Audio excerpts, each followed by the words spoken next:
पण मुंबईकराला त्रास होईल असं कोणी वागू नका.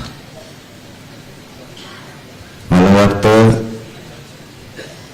आंतरवालीत पण हेच पोरं होते आणि मुंबईत पण हेच आहेत. दुसऱ्याला त्रास नाही देत. इतकाच मीडिया सुद्धा आंतरवालीत होता, किंबहुना याच्यापेक्षा जास्त. कधी पत्रकारांचं कधी ऐकायला नाही आलं की त्रास झाला. इथंच मात्र ऐकायला येतं, त्याच्यामुळे आमचा संशय खूप बळ होतोय. बरं, हेच ते पोर आहेत, आंतरवालीत त्रास नाही दिला, इथं कस काय देते? हे काहीतरी षड्यंत्र आहे. आमच्यात घुसून आम्हाला बदनाम करायसाठी हे कोणीतरी करतंय. रोडवर पण हेच आहे. कोणीतरी राजकारणी माणसाने त्याला फुगवायचं किंवा एखाद्या समन्वयकाने फुगवायचं.